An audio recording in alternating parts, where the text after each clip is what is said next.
আসসালামু আলাইকুম রহমতুল্লাহি ওয়া আলহামদুলিল্লাহি ওয়াহদা ওয়াসসালাতু ওয়াসসালামু আলা রাসূলিল্লাহ মান লা নাবিয়্যা বা'দা ওয়া আলা আলিহি ওয়া সাহবিহি আজমাইন আম্মা বা'দ। আউযু বিল্লাহি মিনাশ শাইতানির রাজীম। বিসমিল্লাহির রহমানির রহিম। রব্বি ইশরাহ লি সাদরি ওয়া ইয়াসসির লি আমরি ওয়াহলুল উকদাতাম মিন লিসানি ইয়াফকাহু কওলি। রব্বি জিদনি ইলমা ওয়া লাকাদ ইয়াসসারনাল কুরআনা লিয-যিকর ফাহাল মিন মুদ্দাকির।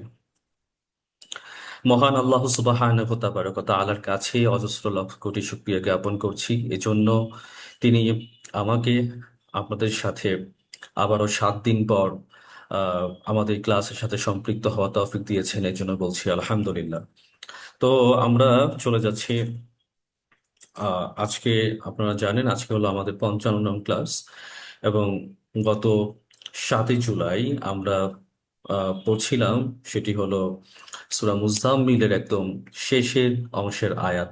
তো আজকে হচ্ছে আমরা চলে যাচ্ছি। আমরা, আপনারা জানেন আমরা যে বিষয়টি নিয়ে আলোচনা করছিলাম, বিষয় ভিত্তিক আমরা টপিক নিয়ে আমরা আলোচনা করছি। তো বর্তমানে আমরা কোরআন অধ্যয়নের গুরুত্ব নিয়ে আলোচনা করছি। তো ধারাবাহিকভাবে আমাদের 2 সপ্তাহ জুড়ে আমরা এই কোরআন অধ্যয়নের গুরুত্ব নিয়ে আলোচনা করেছি। তো আজকে আমরা চলে যাচ্ছি এই কোরআন অধ্যয়নের গুরুত্ব এই পর্বে পরবর্তী অংশে। এখন যেটা আমরা আলোচনা করবো সূরা বাকারার 2 নম্বর সূরা 185 নম্বর আয়াতের একাংশ। তো আয়াতটা হচ্ছে আউযু বিল্লাহি মিনাশ শাইতানির রাজীম বিসমিল্লাহির রহমানির রহিম। আউযু বিল্লাহি মিনাশ শাইতানির রাজীম। শাহরু রমাদানিল্লাযী উনজিলা ফীহিল কুরআন হুদাল লিন-নাসি ওয়া বায়্যিনাতিম মিনাল হুদা ওয়াল ফুরকান। আল্লাহ সুবহানাহু ওয়া তাআলা এই কোরআনটাকে কখন নাজিল করেছেন? কোরআনটাকে নাজিল করেছেন তিনি রমাদান মাসে, রমজান মাসে। তো এই কোরআনটাকে অবতীর্ণ করা হয়েছে এবং এই কোরআনটাকে অবতীর্ণ করা হয়েছে কাদের জন্য? হুদাল লিন্নাস, মানব জাতির জন্য। তাহলে এটা এই মানব জাতির জন্য কোরআনটা কি? কোরআনটা হচ্ছে হলো হুদা। হুদা মানে পথ নির্দেশ। এবং এখানে বলা হচ্ছে অবাইয়েনাথ। বাইয়েনাথ মানে হচ্ছে হলো স্পষ্ট প্রমাণ। এবং এবং মিনাল হুদা, ওই যে হেদায়েত দেওয়া হয়েছে সেই হেদায়েতের স্পষ্ট প্রমাণ। এবং আল ফুরকন, ফুরকন মানে হচ্ছে সত্য মিথ্যার পার্থক্য। সত্য মিথ্যার পার্থক্য। তাহলে এইখানে আপনার একটি গুরুত্বপূর্ণ বিষয় হচ্ছে এই আয়াতটার ভেতর 3টা কি ওয়ার্ড আছে, খুবই গুরুত্বপূর্ণ 3টি শব্দ। যে 3টি শব্দ কোরআনের 3টা কি ওয়ার্ড। একটা কিওয়ার্ড হচ্ছে হুদা, আরেকটা কিওয়ার্ড হচ্ছে অবাইয়েনাত, আরেকটা কিওয়ার্ড হচ্ছে আল ফুরকান। তো আমরা যদি একটু সহজে বুঝি, আল্লাহ সুবহানাহু ওয়া তাআলা এই কোরআনটাকে নাজিল করেছেন কাদের জন্য? কোরআনটাকে নাজিল করেছেন মানব জাতির জন্য। এখানে কিন্তু বলা হয়নি কোনো কে মুসলিম কে মুশরিক। সেই ব্যক্তি যদি মানুষ হয়ে থাকে তাহলে সেই ব্যক্তির উচিত হবে কোরআনটাকে স্টাডি করা, কোরআনটাকে নিয়ে তার নাড়াচাড়া করা, কোরআনের ভেতরে ডুব দেওয়া। এখন এই কোরআনটা যখন কেউ পড়বে তখন কি হবে? তখন এই কোরআনটা হচ্ছে একটা গাইড বুক, একটা গাইডলাইন। এই যে গাইডলাইন, এই গাইডলাইনটা হচ্ছে হলো হুদা। বাইনাত কি?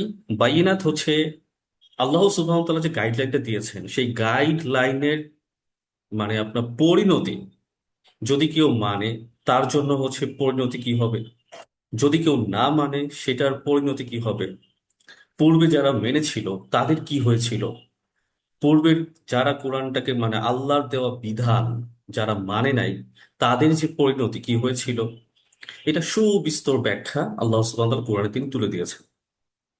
এটা হচ্ছে বাইয়ানাত। এবং কোরআন হচ্ছে ফুরকান। এবং আপনার সামনে যখন স্পষ্টভাবে গাইডলাইন চলে আসলো, কোনটা মানলে কি হবে কোনটা না মানলে কি হবে না, আপনি পুরো বিষয়টা সম্পর্কে আপনি ওয়াকিফ হলেন। এখন আপনার কাছে কি হলো? সত্য এবং মিথ্যাকে পার্থক্য করার মতো যে জ্ঞান, সেই জ্ঞান আপনার তৈরি হয়ে গেল। এবং এইটা হচ্ছে ফুরকান। এরপর হচ্ছে আপনি গ্রহণ করবেন কি করবেন না, এইটার লাইবিলিটি সম্পূর্ণ হচ্ছে আপনার কাছে। এবং সেই অনুযায়ী আল্লাহ সুবহানাহু ওয়া তাআলা আপনার সাথে তিনি আপনার মুখোমুখি হবেন হাসরের ময়দানে। কি জ্ঞান অর্জন করেছো আর কতটুকু আমল করেছো। আপনি যে কোরআন ছেড়ে বাঁচবেন সেটারও সুযোগ নেই। আমরা পূর্বে করেছি কোরআন তার নামে মামলা, মানে মামলা দায়ের করবে, তাহলে আপনি অটোমেটিক কোরআন পড়তে হচ্ছে। আবার কোরআন পড়ে আপনি যখন বলবেন যে আপনি হচ্ছে কি আমি আমল করি নাই, সেটারও সুযোগ নাই। তার মানে কি হচ্ছে হলো, মানে আপনার ভিতর সত্য মিথ্যা পার্থক্য তৈরি হয়ে গিয়েছে। অতএব এখন তুমি কি করো, কোরআনটাকে নিজের জীবনে বাস্তবায়ন করো। একজন ব্যক্তি যদি ইন্ডিভিজুয়ালি তার নিজের জীবনে বাস্তবায়ন করে, অটোমেটিক সেই সমাজটা কিন্তু অটোমেটিক সেটা কিন্তু তৈরি হয়ে যাবে। কারণ সমাজ তৈরি হয় তো মানুষ দিয়ে। তো প্রতিটা মানুষ যদি কোরআনকে সে যদি অনুসরণ করা শুরু করে, একটা সমাজ ব্যবস্থা অটোমেটিক সেটা কি হয়ে যায়, সুন্দর হয়ে যায়। এখন আপনাদেরকে এটা বোঝানোর জন্য হুদা বাইনাত ফুরকান একটা উদাহরণ দিচ্ছি আমি। ধরুন আপনি আপনার শারীরিক অসুস্থতার কারণে আপনি ডাক্তারের কাছে গিয়েছেন। ডাক্তার সাহেব তিনি আপনাকে পুরো শরীর বাড়ি আপনার হলো চেক আপ করার পর তিনি আপনাকে প্রেসক্রাইব করছেন এভাবে করে যে আপনাকে কি করতে হবে, আপনাকে প্রতিদিন নিয়মিত হাঁটতে হবে। প্রতিদিন আপনাকে নিয়মিত হাঁটতে হবে। 2 নাম্বার, হেলথ কনসিয়াসনেসের জন্য আপনাকে খাবার দাবারের ক্ষেত্রে একটু সচেতন হতে হবে। আপনাকে হেলদি ফুড খেতে হবে, কোন প্রকার জাঙ্ক ফুড বা আজে বাজে কোনো খাবার খাওয়া যাবে না। 3 নাম্বার হচ্ছে আপনার ধূমপান আপনাকে ছেড়ে দিতে হবে। এখন এই যে কথাগুলো বলা হইলো, ডাক্তারের কাছে আপনি গিয়েছেন, ডাক্তার আপনাকে প্রেসক্রাইব করলো এবং সেটা লিখেও দিল। এটা হচ্ছে হুদা, পথ নির্দেশ, গাইডলাইন, গাইডবুক। কিন্তু আপনি ডাক্তার কাছে জিজ্ঞেস করলেন, আচ্ছা এইগুলো আমি কেন করব, তাহলে আমি কি করব? আপনি স্পষ্ট গাইডলাইন পেয়ে গিয়েছেন, এটা হলো হুদা। আমি এটা কেন করব, এই কেনটা হচ্ছে বাইয়িনাত। এখন ডাক্তার বলছেন আপনি যখন নিয়মিত যখন হাঁটবেন, তখন আপনার আপনার হচ্ছে ব্লাড সার্কুলার সিস্টেম এটা খুব ভালো কাজ করবে। আপনি হৃদরোগ কেন্দ্রিক যে জটিলতা, আপনি সেখান থেকে মুক্তি পাবেন। আপনি যখন আহ স্বাস্থ্যের প্রতি যখন যত্নশীল হবেন, আপনি যখন জাঙ্ক ফুড অথবা হেলদি ফুড যখন খাবেন, আপনি বাহিরের আজে বাজে খাবার খাবেন না, তার মানে হচ্ছে আপনি আপনার আহ, শরীরের ভেতর এই যে সুগার তৈরি করে বিভিন্ন ধরনের যে আপনার যে খাবার খাই যায় তো এটা সুগার হিসেবে শরীরে ইনজেক্ট হয়। তো সেই সুগার তখন তৈরি হবে না। আপনার শরীরে ভালো ফুড যখন ঢুকবে, তখন আপনার শরীরে প্রোটিন ঢুকবে। তো এরপর যখন বলা হচ্ছে যে আপনার হলো আহ ধূমপান করবেন না, কেন করবেন না? ধূমপান না করলে আপনার হচ্ছে গিয়ে শ্বাসকষ্টজনিত যে সমস্যা সেটা থেকে মুক্তি পাবেন। আপনার ডায়াবেটিক্স, প্রেশার, হাই প্রেশার, তারপর হচ্ছে আপনার সমস্ত ধরনের যে আপনার জটিলতা থেকে আপনি মুক্তি পাবেন। এই ব্যাপারে আপনার হচ্ছে একদম পরিপূর্ণ একটা জ্ঞান তৈরি হয়ে গেল। ও আচ্ছা, এখন আপনার আগে একটা জাস্ট নির্দেশনা, এটা এটা এটা করবেন না বা এটা এটা করবেন। এখন আপনি আমি কেন করব কেন করব না, আপনি পুরোটা একদম স্পষ্টভাবে ডাক্তারের কাছ থেকে এটা বুঝে আসলেন। এইটাকে বলা হয় বাইয়িনাত। আল ফুরকন, ফুরকন কি? বাসায় আসার পর আপনি এখন ডাক্তারের কথা কি মানবেন কি মানবেন না, এটা একান্ত আপনার ব্যাপার। কিন্তু আপনার কাছে এই জ্ঞান তৈরি হয়ে গেছে, যেটা হচ্ছে আমাকে এখন কি করতে হবে, কি করতে হবে, কি করলে কি হবে আর কি না করলে কি হবে না, আপনার কাছে এই ব্যাপারটা খুব স্পষ্ট। একইভাবে কোরআনটা হচ্ছে হুদা। কোরআন থেকে আপনি জ্ঞান নিচ্ছেন, কি করতে হবে কি করতে হবে জানতে পারছেন। এবং কোরআন সম্পূর্ণ পড়লে আপনি পুরো ডিটেইলস, আল্লাহ সুবহানাহু ওয়া তাআলা বাইয়িনা, কোরআনকে বলেছেন বাইয়িনা। তাহলে এই কোরআন হচ্ছে নিজেই বাইয়িনা, স্পষ্ট প্রমাণ। প্রতিটা বিষয়কে স্পষ্টভাবে বিশদভাবে বর্ণনা করা হয়েছে, কোনো কিছুই আপনার অস্পষ্টতা নয়। এবং এই জ্ঞান আসার পর এখন আপনার একান্ত সিদ্ধান্ত আপনার, আপনি এটাকে মানবেন কি মানবেন না। এই যে সত্য মিথ্যা পার্থক্য করার ক্ষমতা আপনার কিন্তু তৈরি হয়ে গেল। এই জন্য কোরআনকে বলা হয়েছে হুদা, বাইয়িনাত এবং ফুরকান। এবং যথারীতি আমরা হুদা সম্পর্কে আগে জেনেছি, এবং বাইয়িনাত এবং ফুরকান হচ্ছে আজকে আমাদের নতুন শব্দ। তো চলুন আমরা এখন চলে যাব এই আয়াতগুলো সম্পর্কে একটু বিস্তারিত।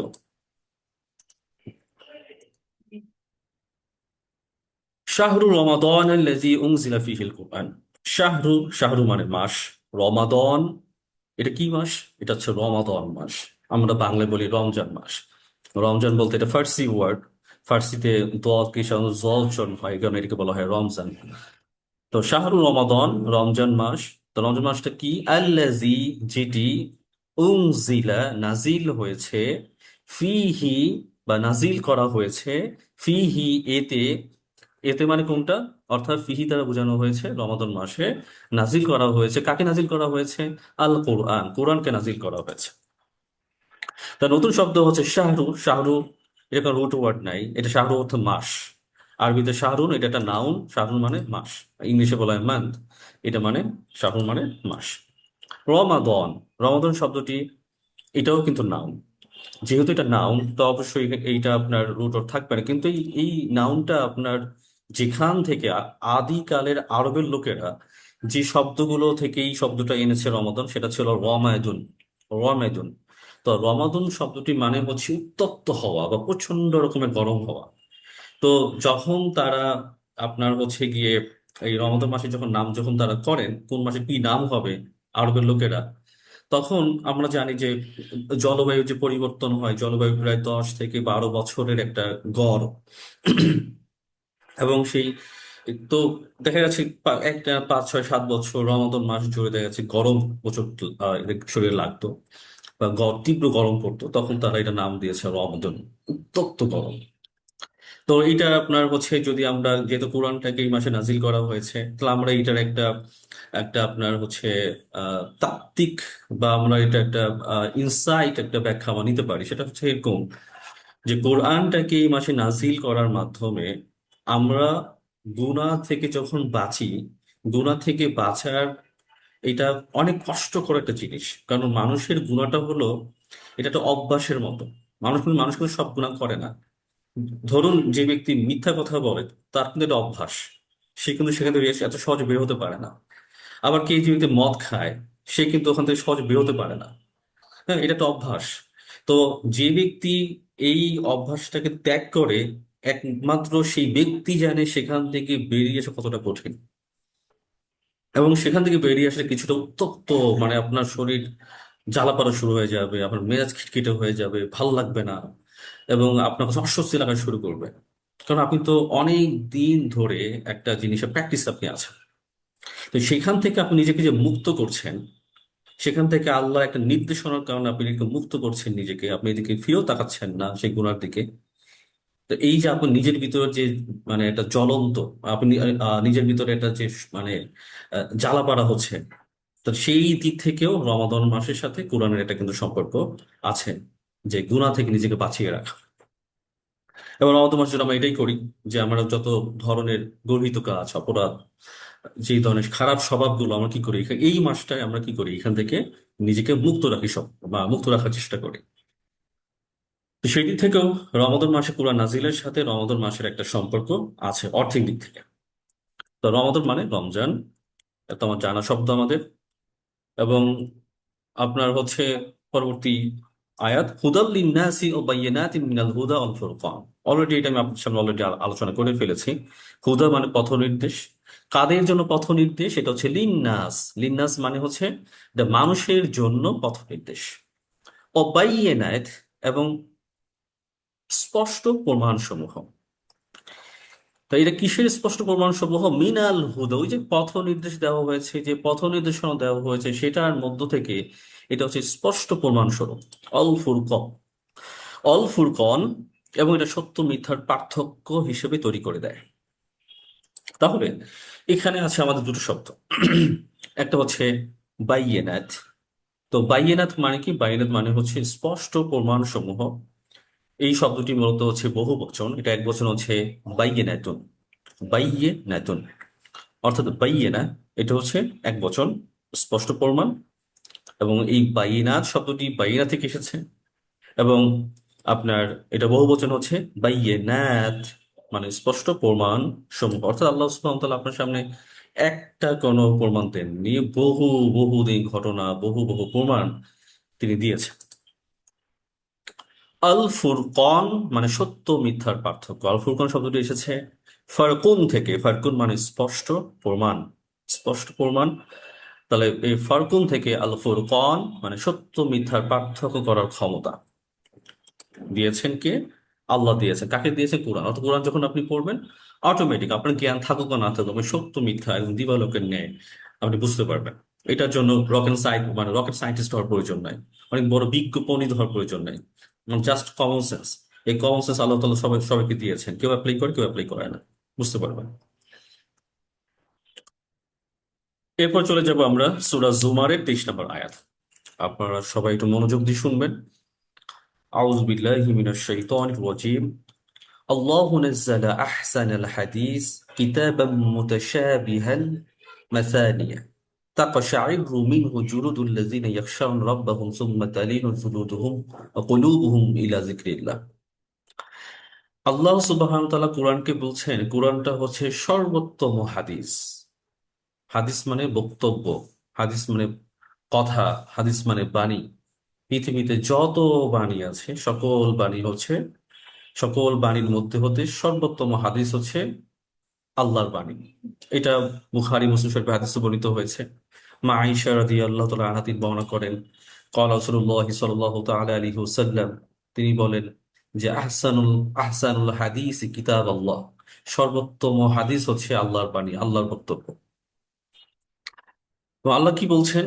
এবং এই কোরআন একটা আয়াতের সাথে সাদৃশ্যপূর্ণ, মানে একটার সাথে একটা, মানে এটা সম্পর্ক আছে। এইমন না যে কোরআনে কোনো আয়াতের সাথে কোনো আয়াতের কোনো সম্পর্ক নাই। আমি যদি কোরআনের প্রতিটা আয়াতের সাথে যদি আমি কানেক্ট করি, আমি না একটা কানেকশন আমি আনতে পারবোই, যদি আপনি চিন্তা করেন, গবেষণা করেন। তো এই কোরআনটা কেমন, এবং মেসানিয়া কোরআনটাকে বারবার পাঠ করা হয়, এই এই এই সাদৃশ্যপূর্ণ বিষয়গুলো কিরকম সেটা হচ্ছে হলো বারবার সেটা হচ্ছে পুনরাবৃত্ত হচ্ছে। আপনি দেখবেন, আপনি মুসা আলাইহিস সালামের ঘটনা পড়ছেন, আপনি বিভিন্ন সূরার ভিতরে মুসা আলাইহিস সালামের ঘটনা পাচ্ছেন। বিভিন্ন সূরার ভিতরে আপনার জান্নাতের কথা বলা হচ্ছে, জাহান্নামের কথা বলা হচ্ছে। বিভিন্ন সূরার ভিতরে বনী ইসরাইলের যে ঘটনাগুলো বর্ণনা করা হচ্ছে। কেন বর্ণনা করা হচ্ছে? আপনি কোরআনের যেখানেই হাত দেন না কেন, আল্লাহ যেন আপনাকে সতর্ক করতে পারে। এটা প্রশ্ন চলে আসতে পারে যে কোরআনটাকে কেন অধ্যায় ভিত্তিক ভাবে কেন তৈরি করা হলো না? যদি এটাকে অধ্যায় ভিত্তিক যদি করা হতো, তাহলে কি করা হতো? আপনি বেছে বেছে ওইগুলি শুধু করতেন, যে জান্নাতে যাওয়ার পথ কি, আর কি কি করতে হবে, মানে কি করতে হবে না, সেই পথ আপনি কখনো ছুঁয়েও দেখতেন না। এই কারণে আল্লাহ সুবহানাহু ওয়া তাআলা কি করেছেন, কোরআনটাকে এমন প্যাটার্নে সাজিয়েছেন, আপনি কোরআনের যেখান থেকে পড়েন না কেন, আপনার কোনো না কোনো ভাবে টাচ করবে। বনী ইসরাইলের ঘটনার ভিতর শুরু, আপনার ভেতরে শেষে গিয়ে আপনার সে হলো আবার জান্নাতের কোন বর্ণনা, বা জান্নাতের কোনো সুসংবাদ, আবার জাহান্নামে কোনো একটা কথা, জাহান্নামের সুসংবাদ, বা কোরআন ছেড়ে দেওয়ার বর্ণনা, আবার আবার কোনো সুসংবাদ। তো এভাবে করে প্রতিটা বিষয়কে মেসানিয়া, যেটাকে পুনরাবৃত্তি করা হয়েছে। কেন করা হয়েছে? এটা যাতে করে আপনার অন্তরে কোরআনটাকে যেন গেঁথে যায়। আল্লাহ সুবহানাহু ওয়া তাআলা যে মূল মেসেজ, দুনিয়াতে তুমি কোনো পাপাচারে লিপ্ত হবে না, সেই সেই সেইটা যেন আপনার অন্তর যেন গেঁথে যায়। এবারে কোরআন যখন কোনো ব্যক্তি যখন পাঠ করে, বিশেষ করে কেউ যদি বলে থাকে আমি আল্লাহকে ভয় করি, আল্লাহকে ভয় করি, এখানে একটা গুরুত্বপূর্ণ শব্দ আছে, আল্লাহ ব্যবহার করেছেন ইয়াকশাউন। ইয়াকশাউন শব্দ আল্লাহ কেন ব্যবহার করলেন, আমার সামনে যাব। যে অন্তর কেঁপে ওঠে, শুধু তা না, বরং তাদের যে চামড়া, তাদের চামড়া পর্যন্ত কেঁপে ওঠে। এই যে আমাদের মাঝে মাঝে বলি যে গা শিউরে ওঠে, কাটা দিয়ে যায়, এটাকে আরবিতে বলা হয় তাকাশাইর। শরীর কেঁপে ওঠে, শরীর হচ্ছে কি আপনার হলো কাটা দিয়ে ওঠে। এরপর কি, যখন তারা আল্লাহ স্মরণ করে, কোরআনের মাধ্যমে যখন তারা আল্লাহকে যখন স্মরণ করে, তো তাদের চামড়াগুলো নরম হয়ে যায়, কোমল হয়ে যায়, সে শীতল হয়ে যায়। দুনিয়ার ধ্যান একদিকে, তখন আল্লাহর মনোযোগ তার দিকে, মানে একদম, মানে আপনার হচ্ছে চরম ভাবে তার জ্ঞান থেকে আল্লাহর দিকে থাকে। এখন এই একটা পাঠ করার পর এখন আপনি আপনার নিজেকে প্রশ্ন করেন যে আমি কতটুকু, আমি কোরআনের ক্ষেত্রে সচেতন। কোরআন যখন আমি পাঠ করি, কোরআনকে অন্তরে টাচ করে কি? বা কোরআন যখন আমি পাঠ করি, সেই কোরআন পাঠ করার মাধ্যমে যখন আপনি কোনো জাহান্নামে কোনো বর্ণনা পড়ছেন, বা কোরআনে কোনো আপনি কোনো আয়াত পড়ে আপনি অবাক হয়ে গিয়েছেন, আপনার অন্তর নাড়া দেয় কিনা, চামড়াগুলো কেঁপে ওঠে কিনা। চামড়া কেঁপে ওঠা মানে কি? চামড়া কেঁপে ওঠা মানে এটা না যে লাভ হবে, এটা মানে হচ্ছে বুঝতেই পারছেন, শরীরটা শিহরে উঠবে। আমি যদি আপনাদেরকে এখন একটা ভূতের গল্প শোনাই, ভৌতিক কোনো কাহিনী শোনাই, অটোমেটিক আমার ব্রেন কিন্তু পিকচার তৈরি করতে থাকে। মানুষের ব্রেন সবসময় পিকচার তৈরি করে, যে কোনো কিছু কথা বললে সেটাকে পিকচার বানায়। এবং আমার যত পড়া মুখস্থ করি সেটাকে ব্রেনের পিকচার হিসেবে রেখে রেখে দেয়। যার কারণে আপনি যখন পড়েন, এর পরে তাকিয়ে থাকতে হয়, তাকিয়ে থাকলে অটোমেটিক সেটা ব্রেন তখন পিকচার আকারে এটা গ্রহণ করা শুরু করে। তো আমার যখন কোনো ভৌতিক যখন কখনো ভৌতিক কোনো কাহিনী শুনি তখন অটোমেটিক ব্রেনের পিকচার বানানো শুরু করে। তো জাহান্নামের বর্ণনা যখন শুনি আমরা তখন অন্তরে কি পিকচার তৈরি করে কিনা, যদি সে পিকচার একবার তৈরি করতো মানুষের অন্তরে তো অটোমেটিক তার অন্তর কেঁপে উঠতো, তার চামড়াগুলো কেঁপে উঠতো আল্লাহর ভয়। তো আমার চলে যাই আমার এরপর আল্লাহ বলছেন যে কোরআনটা হচ্ছে এমন একটা হেদায়েত, এমন একটা গাইডলাইন, এমন একটা মানে আপনার হচ্ছে সিলেবাস, যে এর মাধ্যমে আল্লাহ কি করেন, যাকে ইচ্ছা তিনি তিনি হেদায়েত দান করেন। এই যে এখানে আল্লাহ শব্দ ব্যবহার করলেন মাইয়া শাহ, যাকে ইচ্ছা, একটা প্রশ্ন চলে আসতেই পারে যে আল্লাহ যদি হেদায়েত দিয়ে থাকেন তাহলে আমার কি দরকার। তা আল্লাহ তো খুব ভালো করে জানেন যে মানুষ এই প্রশ্নগুলো করবে। এইটা হচ্ছে আল্লাহ সুবহানাহু ওয়া তাআলার শক্তি, ক্ষমতা। পৃথিবীর কোনো মানুষের, আমাদের এই প্ল্যাটফর্ম থেকে আপনাকে যদি আমরা কোটি কোটি টাকাও যদি খরচ করি, আর আল্লাহ সুবহানাহু ওয়া তাআলা যদি না চান আপনার অন্তরে হেদায়েত থাকবে, কখনোই এই প্ল্যাটফর্ম না, সারা পৃথিবীর বড় বড় লোকদেরকে এনেও আপনাকে হেদায়েত দিতে পারবে না। আবার আল্লাহ সুবহানাহু ওয়া তাআলা যদি চান আল্লাহ আপনাকে হেদায়েত দিবেন, আপনি চোখের সামনে কোনো একটা ঘটনা দেখে আপনার অন্তর এমন ভাবে কেঁপে উঠবে, আপনি আল্লাহ দিকে চলে যাবেন। তাই হেদায়েত দেওয়ার মালিকানা হচ্ছে আল্লাহর হাতে, এটা মানুষের হাতে নেই। পৃথিবীর কোনো মানুষ বলতে পারবে না আমি তাকে ইসলাম ধর্ম গ্রহণ করিয়েছি, এইটা বলা কোনো রাইট নাই। এটা সম্পূর্ণ আল্লাহর হাতে। তাহলে আপনার হচ্ছে এই যে মাইয়াশা, এটা হচ্ছে আল্লাহর ক্ষমতা, শক্তি। যার কারণে সূরা সূরা 23 নম্বর আয়াত আল্লাহ বলছেন যে ব্যক্তি আল্লাহর দিকে অভিমুখী হয়, 21 বা 23 নম্বর আয়াত মেবি, সূরা সূরার 21 বা 23 নম্বর আয়াত। যে ব্যক্তি আল্লাহর দিকে অভিমুখী হয় আল্লাহ তাকেও হেদায়েতের পথ দেখান। তার মানে হচ্ছে হলো, আপনি যদি নিজেকে গা ছাড়া ভাব দিয়ে রাখেন বলার সুযোগ নাই। বাট আপনি যখন সত্য খুঁজতে চাইবেন, আল্লাহ সুবহানাহু ওয়া তাআলা আল্লাহ আপনাকে সাহায্য করবেন এবং আল্লাহ আপনাকে হেদায়েত দিবেন। এবং কেউ যদি সত্য না খুঁজে, আল্লাহর কোনো যায় আসে না আপনাকে হেদায়েত দিবেন কি দিবেন না। কেন? আল্লাহ বলছেন সূরা ফুরকানের সর্বশেষ নাম্বার আয়াত, 78 নম্বর আয়াত, কুল মা ইয়াবাউ বিকুম রাব্বি লাউলা দুআউকুম। হে নবী, আপনি বলে দিন। তাহলে আল্লাহ নবীকে বলছেন, আমি এখন আপনাদের সবাইকে বলছি, আপনারা আবার সবাইকে জানিয়ে দেবেন। আপনি বলে দিন মা ইয়াবাউ বিকুম রাব্বি লাউলা দুআউকুম, কোন ব্যক্তি যদি আল্লাহকে না ডাকে, আল্লাহর এই ব্যাপারে কোনো পরোয়া নেই। খুবই ভয়ঙ্কর একটা কথা। কোনো ব্যক্তি যদি আল্লাহকে আহ্বান না করে, কোনো ব্যক্তি যদি আল্লাহকে না ডাকে, আল্লাহর এই ব্যাপারে কোনো পরোয়া করেন না, আল্লাহ এই ব্যাপারে কোনো পরোয়া নেই, আল্লাহ এই ব্যাপারে কোনো যায় আসে না।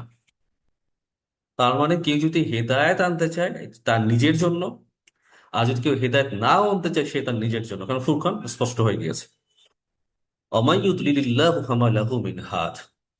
আর আল্লাহ যদি কাউকে চান, যদি সিদ্ধান্ত নিয়ে নেন, আগেই বল সিদ্ধান্ত নিবে কিন্তু আপনার কর্মের মাধ্যমে। আপনি কখনো হেদায়েত চান নাই, আল্লাহ কেন আপনাকে দিবেন? But আপনি চেয়েছেন আল্লাহ আপনি আমাকে সহজ করে দিন, আপনি আমাকে সঠিক পথে প্রতিষ্ঠিত রাখুন। তো অমাইয়ুদলিলিল্লাহ, আল্লাহ যদি কাউকে পথভ্রষ্ট করেন, ফামা লাহু মিন হাদ, তার জন্য কোনো পথ প্রদর্শক নেই। হাত মানে পথ প্রদর্শক, তাকে মানে তাকে মানে পথে আনবে, এরকম কেউ আর নেই যদি আপনার অন্তর যদি সিল লেগে যায়। এই কারণে রাসূল রাসূল রাসূল সাল্লাল্লাহু আলাইহি ওয়াসাল্লাম যখন তিনি ইসলামে যখন দাওয়াত দিতেন শুরুর দিকে, তখন মানুষকে গ্রহণ করতে কেউ গ্রহণ করতে তিনি খুব কষ্ট পেতেন।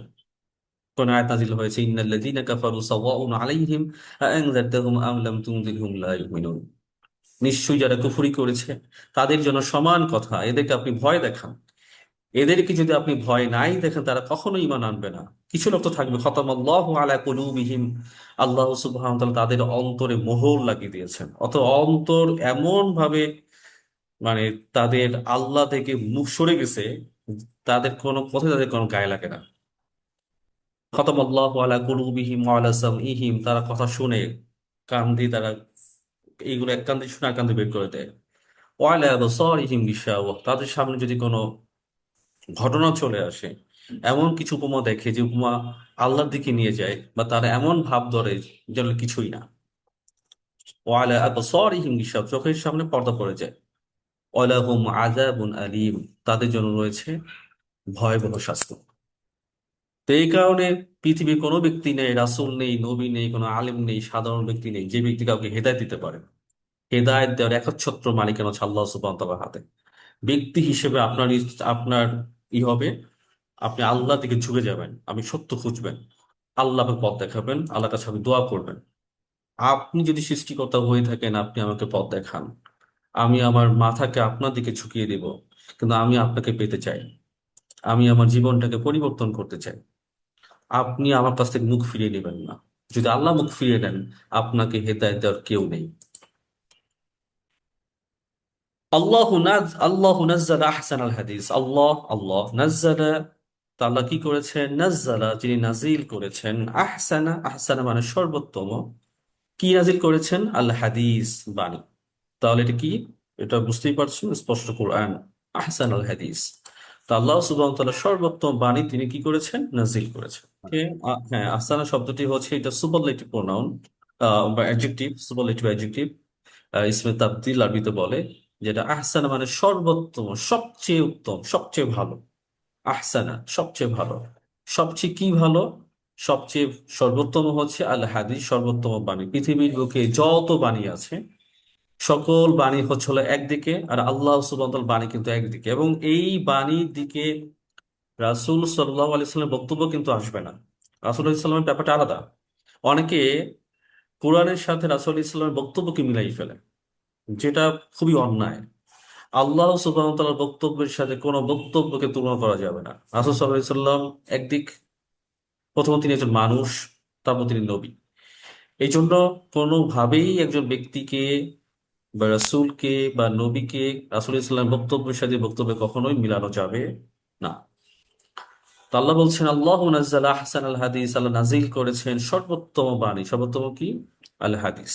হাদিস মানে বাণী। তো এখানে হাদিস শব্দটি এসেছে হুদুস থেকে। হুদুস, হুদুস মানে হচ্ছে কোনো কিছু অস্তিত্বে আসা, যেটা পরবর্তীতে আরবের লোকের আস্তে আস্তে এই আপনার হুদুসকে আপনার হাদিস মানে বক্তব্য হিসেবে তারা বলতো। আর আপনার কাছে প্রশ্ন আসতে পারে, আরবি আপনারা পড়েছেন, কওল, কওল মানে বক্তব্য, তার হাদিস মানে বক্তব্য, তার দুইটার মাঝে পার্থক্যটা আসলে কি? বক্তব্য হচ্ছে যেটা মৌখিকভাবে আমরা যা বলি, এটাকে বলা হয় আপনার হচ্ছে কওল, যেটাকে ইংলিশে বলা হয় টক, TALK, যেমন talking, we are talking each other, আমরা একে অপরের সাথে কথা বলছি। তাহলে এই টক মানে কথা বলা, এটা হচ্ছে কল। আল হাদিস হচ্ছে স্পিক, স্পিচ, বক্তব্য। তো আপনার স্পিক কোনটা? স্পিকটা কিন্তু আপনার এটা মৌখিকও হইতে পারে, এটা লিখিত আকারও কিন্তু হইতে পারে।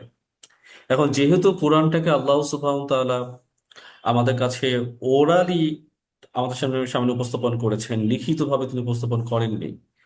বিভিন্ন কনটেক্সট অনুযায়ী কোরআনটাকে আল্লাহ নাজিল করেছেন। এবং এই কোরআনটাকে কি করেছেন? সমাজে মক্কায় মদিনায় এস্টাবলিশড করেছেন। অর্থাৎ এই যে অস্তিত্বে আসে, এটা কি হয়েছে? এটা অস্তিত্ব পেয়েছে। আল্লাহর বক্তব্যটা এটার অস্তিত্ব ফিরে পেয়েছে যখন সেই আয়াতটার উপর যখন কোনো ব্যক্তি যখন আমল করলো। তার মানে কি? সেই আমলটা তখন সংঘটিত হয়ে গেল। তার মানে হাদিস কোনটা? আপনি যে অফিসে জব করেন, সেই অফিসে কোনো একটা যে কোনো সিদ্ধান্তগুলো যখন হয়, সেগুলো তখন কি করে? সেগুলো তখন রেজলিউশন আকারে কিন্তু দেওয়া হয়। তো যখন এটা রেজলিউশন হয়ে গেল, সেটা কিন্তু সাধারণ কোনো বক্তব্য না। মানে এটা হচ্ছে আমি এটা কথা বললাম, এই কোনো বক্তব্য না। যে বক্তব্য, এটা দলিল, একটা রেফারেন্স। তো হাদিস হচ্ছে একটা বক্তব্য, একটা রেফারেন্স। অর্থাৎ এটাকে আপনি সাধারণ বক্তব্য হিসেবে আনতে পারবেন না। এই কারণে এটাকে বলা হচ্ছে সংঘটিত হওয়া, অস্তিত্বে আসা, যেটা হুদুস থেকে আসা। হুদুস মানে সংঘটিত হওয়া, অস্তিত্বে আসা। তাহলে আল্লাহ সুবহানাহু ওয়া তাআলা এমন একটা কোরআনকে তিনি নাজিল করেছেন, যেটা হলো হাদিস, যে হাদিসটা এস্টাবলিশড হয়েছে। এখন কেউ যদি বলে যেটা হচ্ছে হলো কোরআনকে কখনো এস্টাবলিশ করা যাবে না, এ কাল সে কাল, বলার সুযোগ নাই। কারণ কোরআন অলরেডি এস্টাবলিশ হয়েই আমার কাছে এসছে। দ্বিতীয়ত হচ্ছে, এবং এই বক্তব্য আবার এবং এই কোরআনের মাধ্যমে আপনি হেদায়েত পাবেন কি পাবেন না, এবং কোরআনের মাধ্যমে সাহাবীরা হেদায়েত পেয়েছেন। কোরআনের মাধ্যমে আল্লাহ সুবহানাহু ওয়া তাআলা রাসূলুল্লাহ সাল্লাল্লাহু আলাইহি ওয়াসাল্লামকে তৈরি করেছেন।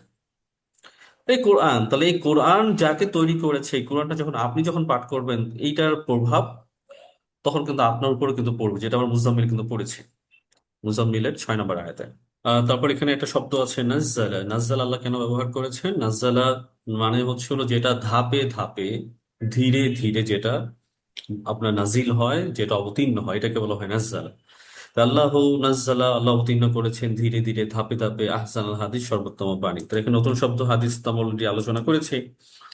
কিতাবাম মুতাশাবিহাম মাসানিয়া, যেটা আমার আলোচনায় এসেছে। কিতাব, কিতাব মানে এটা এমন একটা কিতাব, মুতাশাবিহা, সাদৃশ্যপূর্ণ, মাসানিয়া, এবং যেটা কিনা আপনার হচ্ছে আহ, বারবার, যেটাকে আপনার হচ্ছে পুনরাবৃত্ত করা হয়। নতুন শব্দ হচ্ছে মুতাশাবিহা। মুতাশাবিহা শব্দটি এসেছে তাশাবুহু থেকে। তাশাব মানে সাদৃশ্য বা মিল। মুতাশাবিহা শব্দটির অর্থ সাদৃশ্যপূর্ণ। মাসানিয়া, মাসানিয়া শব্দটি এসেছে হলো তাসনিয়াতুন থেকে। তাসনিয়াতুন মানে হচ্ছে পুনরাবৃত্তি, তাহলে বারবার যেটা পুনরাবৃত্ত করা হয়। তা অর্থাৎ কোরআনের আয়াতগুলো দেখবেন যে একটা ইন্নাল্লাহ আলা কুল্লি শাইইন কদির, আল্লাহ বলছেন বলছেন, এটা আবার বারবার আসতেছে। সলাতের কথা বারবার আসতেছে, জাকাতের কথা বারবার আসতেছে। তারপরে হচ্ছে আপনার হইলো আহ যে কাজগুলো অন্যায় সেগুলো করা যাবে না, বারবার কথা বলা হচ্ছে। তারপর ইল্লাল্লাযিনা আমানু ওয়া আমিলুস সলিহাত, যারা এখানে সৎকর্ম করেছে, ঈমান এনেছে, তারা হচ্ছে গিয়ে আপনার জান্নাত পাবে। এই যে বিভিন্ন কথাগুলো কিন্তু কোরআন পড়লে আপনি বারবার বারবার আপনার কানে কিন্তু এটা কিন্তু যাবে না, আবার ব্রেইনে কিন্তু আপনার অটোমেটিক এটা কিন্তু সেট হয়ে যাবে। এরপর আল্লাহ বলছেন যে তাকশাইরু মিনহু জুলুদুল্লাযীনা ইয়াখশাউনা রাব্বাহুম। তাকশাইরু, কেঁপে ওঠে, গা শিহরে ওঠে, শিহরে ওঠে। মিনহু, মিনহু শব্দটি ভাঙলে পাচ্ছি মিন যোগ হু। তাহলে এটা একসাথে আপনি যখন দেখবেন কোরআনে মিনহু আছে, মিনহু মানে হচ্ছে তা থেকে। তা তা থেকে কোত্থেকে? জুলুদ, জুলুদ মানে চামড়া, চামড়া থেকে। আল্লাযীনা, যারা, ইয়াখশাউনা, ভয় করে, রব্বাহুম, তাদের রবকে, তাদের প্রতিপালককে যারা ভয় করে। তাহলে এখানে যে নতুন শব্দ তাকশাইরু, এটা নিজেই মাসদার, এই জন্য লিখে দিয়েছে রুট ওয়ার্ড। এটা নিজেই রুট ওয়ার্ড, যেটা মানে হচ্ছে কেঁপে ওঠা। তো তাকশাইরু মানে হচ্ছে কেঁপে ওঠা। মিনহু অর্থ হচ্ছে তা থেকে। এবং জুলুদ শব্দটি হচ্ছে জিলদুনের বহু বচন। জিলদুন হচ্ছে এক বচন, জিলদুন মানে হচ্ছে চামড়া, বা আরবিতে বলে জেলদা। এবং এই জেলদা বা জিলদুন থেকে এসেছে জুলুদ। জুলুদ মানে বহু বচন, চামড়া বা ত্বক সমূহ। ইয়াখশাউনা, ভয় করে, যেটা খাসিয়া, খাসিয়া মানে ভয় করা। তাহলে আপনারা এই ভয় করা শব্দ, এই শব্দ সম্পর্কে আরেকটা শব্দ জানেন, তাকওয়া। তাকওয়া মানে ভয় করা। তাকওয়াকে বলা হয় consciousness of fear, consciousness of Allah সুবহানাহু ওয়া তাআলা, আর ফিয়ারনেস অফ আল্লাহ সুবহানাহু ওয়া তাআলা, আল্লাহকে ভয় করা, আল্লাহর ব্যাপারে সচেতনতা বোধ জাগ্রত হওয়া। তা তাকওয়া হচ্ছে, এটা হলো আপনার আউটার কনসার্ন বা আউটওয়ার্ড কনসার্ন। অর্থাৎ আপনি যখন আল্লাহকে ভয় করবেন, এই ভয়টা তখনই আসবে যখন আপনার অন্তরে খাসিয়া থাকবে। এই যে খাসিয়া, ভয় থাকবে, অর্থাৎ অন্তরটা ভয়ে, আল্লাহর ভয় কাজ করবে। কিসের কাজ? এটা কিসের ভয়? আল্লাহ যদি আমাকে প্রশ্ন করেন, আমি কি অ্যান্সার দিব? আল্লাহ যদি, আমি যদি আল্লাহর কাছে যদি আটকে যাই, এখান থেকে আমাকে কে বাঁচাবে? আমাকে মুক্ত করবে কে? আমার নামে সুপারিশ করবে কে? আমাকে কে রক্ষা করবে? এই ভয় অন্তরে রাখা। আমি যদি কোনো খারাপ কাজ করি, আল্লাহ আমাকে দেখছেন, এবং এইটা যদি আল্লাহ আমাকে প্রশ্ন করে বসেন, আমি অ্যান্সারটা কি দিব? এইটাকে বলা হয় খাসিয়া, ভয় করা। যেমন আমি জব করছি কোথাও, সেই জবে আমার মাথার উপরে সিসি ক্যামেরা রাখা। তো সিসি ক্যামেরা যদি না থাকে, আমার অ্যাক্টিভিটিস কিন্তু এক ধরনের হবে। আবার যদি সিসি ক্যামেরা থাকে, তাহলে কিন্তু আপনার অ্যাক্টিভিটিস কিন্তু আরেক ধরনের হবে, যদি সেই সিসি ক্যামেরা চেক করা হয়। এখন আপনি যখন মনে করবেন যে আল্লাহ সুবহানাহু ওয়া তাআলা আপনাকে দেখছেন, অলওয়েজ আপনাকে দেখছেন, তখন কিন্তু আপনার কর্মকাণ্ড, আপনার অ্যাক্টিভিটিস, চলাফেরা সব কি হয়ে যাবে? চেঞ্জ হয়ে যাবে। এমন কাজ আপনি করবেন না যে কাজে আপনাকে লজ্জা পেতে হয়। আল্লাহ আপনি দেখছেন। তো এই যে আপনার অন্তর যে ফিলিংস, এইটাকে মূলত খাসিয়া, যেটা মূলত হচ্ছে আপনার মানে ইনার সেলফ, আপনার আন্ডারস্ট্যান্ডিং, যেটা এই ইনার সেলফ আন্ডারস্ট্যান্ডিং এর মাধ্যমে যে অনুভূতিটা তৈরি হইলো, সেটা হচ্ছে খাসিয়া, ভয় করা। সুম্মা তালিনু জুলুদুহুম, সুম্মা অতঃপর, তালিনু নরম হয়ে যায়, জুলুদুহুম তাদের চামড়া, তাদের ত্বক, অকুলুবুহুম এবং তাদের অন্তর, ইলা জিক্রিল্লাহ। ইলা মানে দিকে, জিকির মানে স্মরণ। কার স্মরণ? ইলা জিক্রিল্লাহ, আল্লাহর স্মরণে। তো নতুন শব্দ হচ্ছে তালিন। তালিন শব্দটি এসেছে লিন, লিনুন থেকে। লিন, লিন মানে কোমলতা বা নরম ভাব। যেমন সূরা আলে ইমরান এসেছে যে আপনার ফাবিমা রহমাতিম মিনাল্লাহি লিনতা লাহুম, যে আপনি যদি কারো ব্যাপারে যদি আপনি কঠোর হতেন, যদি আপনি নরম না হতেন, তাহলে মানুষ আপনাকে সামনে ঘেঁষতেও না। তাহলে কথা বলার সময় কি হওয়া? নরম হওয়া, কর্কশ ভাষী না হওয়া। তাহলে এই শব্দটি এসেছে লিনুন থেকে। লিনু মানে নরম ভাব, কোমলতা। এবং সেখান থেকে তালিন, তালিন মানে নরম হয়ে যায়, অর্থাৎ আপনার শরীর একদম রিল্যাক্স হয়ে যাবে। সুম্মা অতঃপর তালিনু, রিল্যাক্স হয়ে যায়, নরম হয়ে যায়, এত কোমল হয়ে যায়। জুলুদুহুম, আপনার চর্মসমূহ, ত্বক, চামড়া, অকুলুবুহুম এবং অন্তর, ইলা যিকরিল্লাহ, আল্লাহর দিকে একদম ঝুঁকে পড়ে, আল্লাহর স্মরণে ঝুঁকে পড়ে। যালিকা হুদাল্লাহ, এবং সেটাই বা এটাই হুদাল্লাহ, আল্লাহর পথ নির্দেশ। ইয়াহাদি বিহি, ইয়াহাদি তিনি পথ দেখান, বিহি এটার দ্বারা, মান যাকে, ইয়াশা যাকে ইচ্ছা তিনি তাকে কি দেখান? তাকে তিনি পথ দেখান।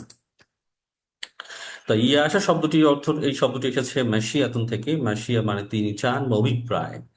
তো অভিপ্রায়কে আরবিতে বলা হয় মাশিয়াতুন, সেখান থেকে ইয়াশা। অমাইয়ুদলিলিল্লাহু ফামা লাহু মিন হাদ। অমাইয়ুদলিল, অমান, আর যে ইউদলিল পথভ্রষ্ট করেন, কে পথভ্রষ্ট করেন? আল্লাহ। অমান ইউদলিলিল্লাহ, আর যাকে আল্লাহ পথভ্রষ্ট করেন, ফামা তবে নেই, লাহু তার জন্য, মিন হতে বা থেকে বা কোনোভাবে, কি নেই? হাদ। হাদ মানে হচ্ছে কোনো প্রকার পথ প্রদর্শক নেই। তো আরবিতে হাত শব্দটি এসেছে হুদান থেকে। আর হাতটা হচ্ছে আপনার হলো, এটাকে আরবিতে বলা হয় ফাইল, বা হচ্ছে এটা কর্তা, ডুয়ার। তো হাত মানে পথ প্রদর্শক। তো এরকম কোনো ব্যক্তি নাই যে কিনা সেই লোককে পথ দেখাতে পারে। তো আজকের আলোচনা আমাদের এতটুকু। সুবহানাক আল্লাহুম্মা বিহামদিক, আশহাদু আল্লা ইলাহা ইল্লা আনতা, আস্তাগফিরুকা ওয়া আতুবু ইলাইক। আসসালামু আলাইকুম ওয়া রাহমাতুল্লাহ।